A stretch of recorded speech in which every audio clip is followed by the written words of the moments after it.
Bienvenidos nuevamente a una clase de teoría de la organización. En este caso es la clase número 2. A partir de esta clase vamos a comenzar a descubrir a la organización desde adentro. En esta oportunidad nuestra clase va a tratar sobre identidad, cultura, filosofía corporativas y además el poder en la organización. Muy bien, vamos a comenzar entonces a conocer un poco de identidad, cultura y filosofía corporativa. Les sugiero que el material de apoyo que está colgado en el aula atinente a esta información lo lean con detenimiento. Una vez que lo hayan leído en su totalidad, vuelven a ver esta clase y a escucharme y les será más fácil asimilar el contenido. Vamos a manejar conceptos básicos de identidad. Fíjense, existen dos enfoques: el enfoque en el diseño y el enfoque que llaman organizacional. En cuanto al enfoque de diseño, este se refiere a la parte visual de la identidad, es decir, el logo de la compañía, aquellos elementos que se constituyen en identificadores como los colores, el uniforme, todo lo que tenga que ver con la parte visual. El enfoque organizacional es diferente, es precisamente aquello que no se ve. Tiene que ver con lo que está dentro de la organización en cuanto a la estructura y a una cantidad de elementos que vamos a ver detenidamente. Los factores que influyen en la identidad son personalidad de los fundadores, historia de la organización y el entorno social. En cuanto a la personalidad de los fundadores, si es un fundador, pues este será algo así como un ícono, y su carácter, su temple, su ejemplo, pues queda como algo así como un baluarte dentro de la organización, como un ejemplo a seguir, y va moldeando de alguna manera la identidad de la organización. Y también tiene que ver con la cultura que se está desarrollando dentro de esa organización a partir de ese fundador. También todas las personas que interactúan en la organización tienen una personalidad y esto también influye. Otro elemento a considerar, un factor, es la historia de la organización. Esto se refiere al proceso evolutivo que ha tenido la organización. Pongamos un ejemplo: Empresas Polar tiene una historia que data de más de 75 años. Hay mucho que contar allí. Esa historia tiene un peso importante en la identidad de la organización. Es como que si tuviese, es como un orgullo que haya durado tanto tiempo, tanto es así que se considera un orgullo para el país. Y un emblema, inclusive la harina pan, un emblema de ser venezolano. Eso es como a modo de ejemplo. El entorno social, por supuesto que se refleja en la identidad de la organización, puesto que es imposible que una empresa anclada en un espacio social, pues no, su personal que viene de allí, pues traiga consigo la cultura, las costumbres, la idiosincrasia de esa sociedad, y por supuesto que eso va contribuyendo a la formación y a la mezcla que se forma dentro de la organización.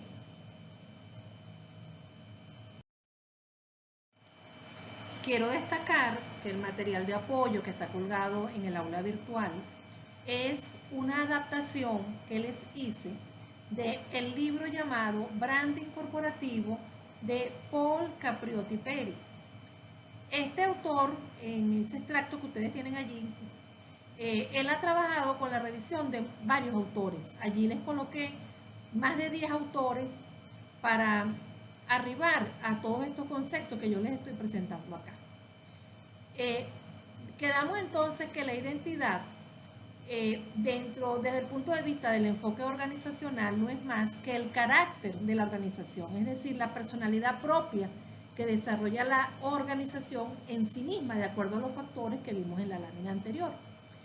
De acuerdo a toda la revisión que hizo este autor dentro de su libro, él determinó que los diferentes autores coinciden en que la identidad está compuesta por la cultura organizacional y por la filosofía corporativa. La cultura organizacional, a su vez, está formada por creencias, valores, pautas de conducta. Fíjense, las creencias es la que, digamos, es como el patrón de comportamiento que nosotros ejercemos debido a lo que nosotros creemos, a los valores que nosotros tenemos. De acuerdo a ese pensamiento, nosotros nos vamos a comportar. Entonces, en la organización, la cultura nos guía a un modo de comportamiento. Por eso es que es tan importante no soltar la cultura de manera de que no exista ninguna política o ningún modelo que la organización por sí misma tome control de eso.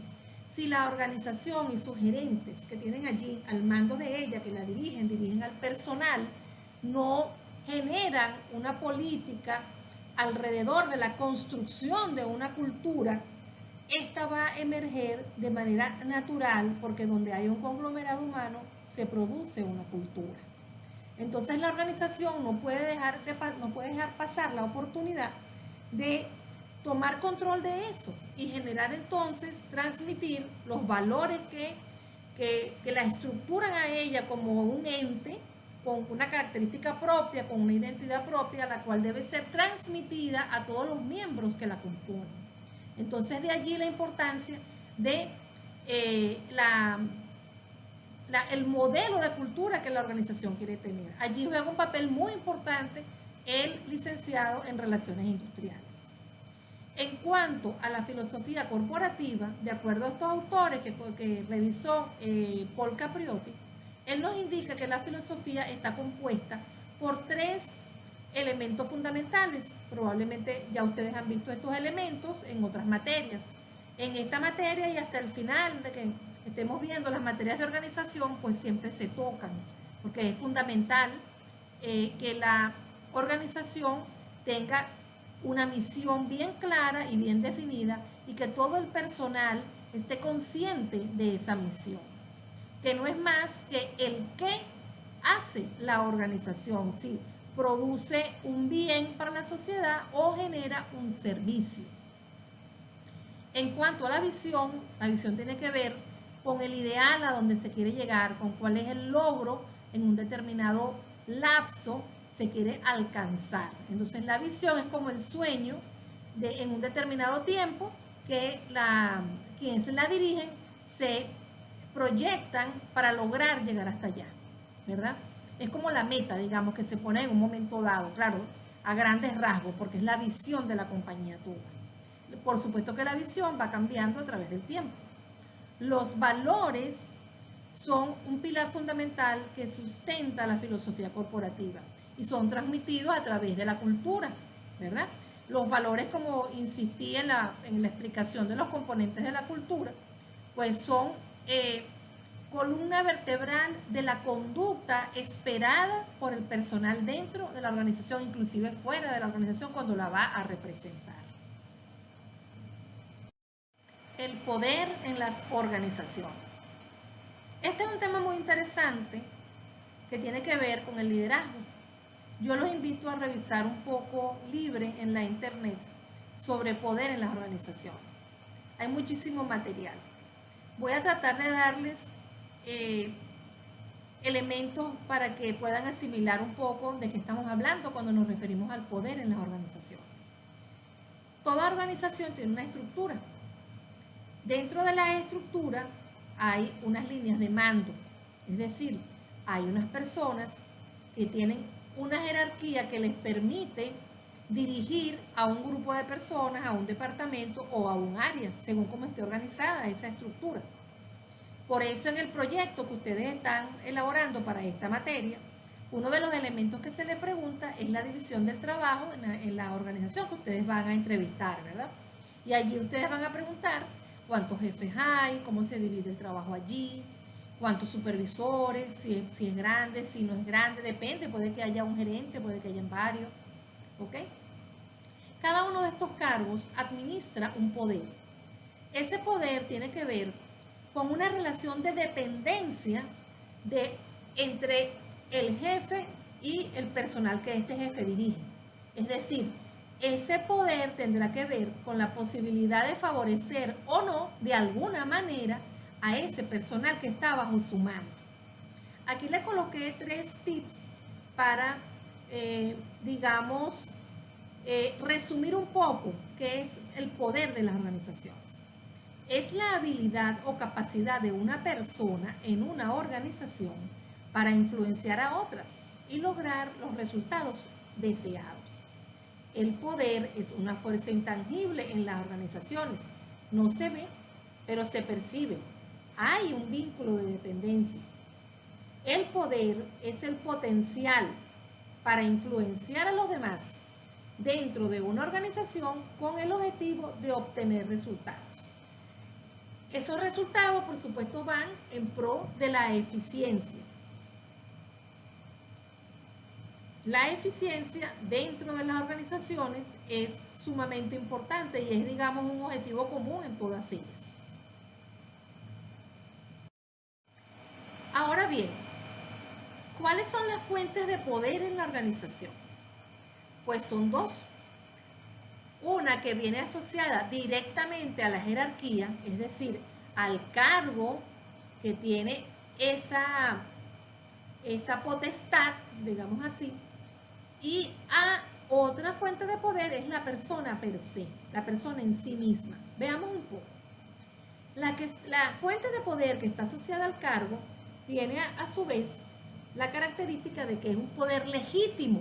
¿Por qué es legítimo? Porque dentro de la organización es respetado como tal, es reconocido como tal porque tiene una autoridad que es otorgada a la persona, pero porque ejerce ese puesto. El día que la persona no ejerza ese cargo, pues ya deja de tener ese poder. Muy diferente a cuando el poder está asociado a la persona en sí. Seguimos con el poder del cargo. Ese poder que le da el cargo a una persona, a un gerente, a un jefe, a un supervisor, tiene una característica. Es decir, que ese poder le permite recompensar o no a su personal. Ese poder que tiene ese cargo, igualmente, también podrá ejercer una sanción o podrá hacer coerción al personal. Por ejemplo, ese poder que tiene un determinado jefe de un departamento podrá descontarle a una persona de su quincena 3 días por haber llegado tarde. Un ejemplo, ¿verdad? O dependiendo del cargo que tenga, pues podrá recompensarlo, bien sea con, hay muchos tipos de recompensa. Hay las recompensas de carácter nominal, ¿verdad? Y hay las recompensas de carácter, digamos, lo que llamamos en metálico, es decir, en dinero o en beneficios. En cambio, las fuentes de poder que están asociadas a las personas no tienen nada que ver con el cargo.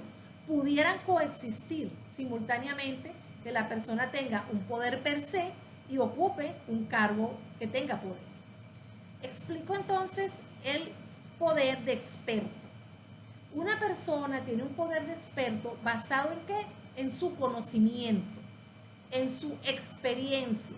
Entonces a esa persona hay una especie de respeto. Ustedes podrán observar en la organización que al señor fulano todo el mundo le pregunta, todo el mundo lo considera importante porque ese es el que más sabe, porque tiene 50 años trabajando en la organización, porque formó parte de la fundación de la organización y todavía está esa persona allí dando el ejemplo y conoce los intríngulis de toda la organización. Ese es un ejemplo. Otro ejemplo de poder de experto, el gerente de sistemas, que se conoce todos los sistemas de la organización y sabe exactamente dónde están las bases de datos y dónde está toda la información importante y delicada de la organización. Esa persona tiene un poder de experto. El poder de referente. proviene de las características personales que la gente admira en el ejecutivo y que desea imitar. Una persona amable, atenta, preocupada por su personal, noble, leal, eh, que presenta todas aquellas características de carácter humano que tiene que ver con la preocupación real, con la empatía por el otro, se hace de un poder referente. Es decir, que las personas buscan un apoyo en esta persona y pues pueden transmitir información, pueden contarle, pueden, digamos, atender cualquier necesidad de índole inclusive personal. Buscan esta persona que tiene un poder referente. El poder de la información. Este es un poder particular, no todos los autores lo reseñan. Después de esta lámina ustedes van a encontrar una bibliografía de todos los libros donde pueden, esto lo pueden buscar libre en internet, pero con esos autores lo van a encontrar quizás de manera directa. Todo lo que tenga que ver con el poder. Son autores muy completos, pero la parte del poder ha sido muy estudiada en la organización por la importancia. Les decía que el poder de información se refiere al manejo de cierta información que podría caracterizarse como confidencial, como muy particular, como esa información que está tras bastidores, que no todo el mundo conoce, pero que hay algunas personas que conocen. Entonces ese poder de información también les da, digamos, esa característica del poder de la persona, porque la persona tiene quizás una personalidad que le permite sentirse en confianza y otras personas pues le cuentan, me refiero a situaciones importantes de la organización. Entonces a veces el personal sabe que tal secretaria conoce tal o cual información y muchas veces acuden a ella para pedir orientación o para pedir, digamos, líneas de conducta y hasta para tomar decisiones, hasta consejos, digamos así. Entonces, cerrando la idea, los fuentes del poder en la organización tienen dos orígenes. O están asociados al cargo o están asociados a la persona en sí misma. Y puede ser que converjan, tanto que la persona tenga todos esos poderes de experto, de referente, un poder de información y a su vez tenga un cargo dentro de la estructura que le asigne un poder legítimo, un poder de recompensa y un poder de sanción o coercitivo. O puede ser que no lo tenga, porque también hemos visto jefes que están dentro de un cargo, pero no tienen el carisma que les da las otras características de poder de experto, de poder referente o del poder inclusive de información. Resumiendo esta clase, vimos entonces identidad, cultura y filosofía corporativas. Vimos que la entidad tiene dos enfoques. El enfoque de diseño, que se refiere a lo que se ve, y el enfoque organizacional, que se refiere a la personalidad o al carácter propio que desarrolla una organización por la gente que está dentro de ella. Hay factores que influyen para generar la identidad corporativa. Estos factores son la personalidad del fundador, la evolución histórica de la compañía, el entorno social donde esa compañía está anclada.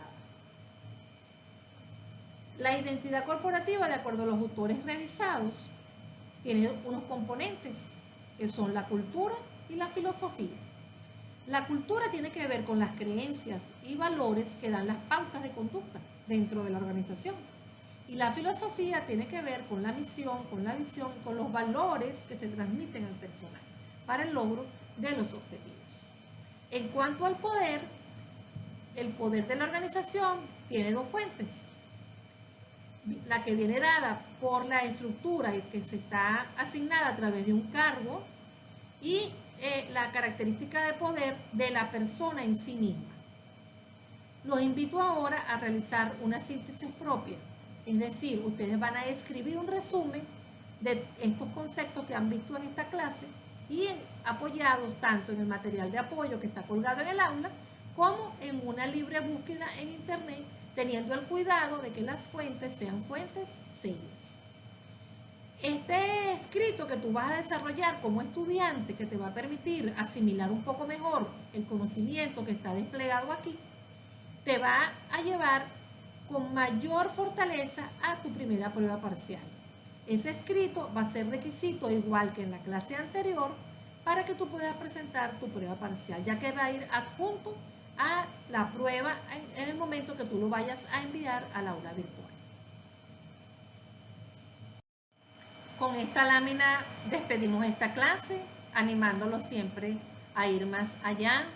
Sé que no es fácil con todas las dificultades que tenemos todos, pero la idea no es hablar de las dificultades, la idea es sortearlas. Recuerden, el aprendizaje es personal, es un trabajo propio, individual. Ánimo, muchas ganas de aprender y cuenten conmigo para cualquier duda, que yo estoy completamente a la orden. Saludos y gracias por su participación.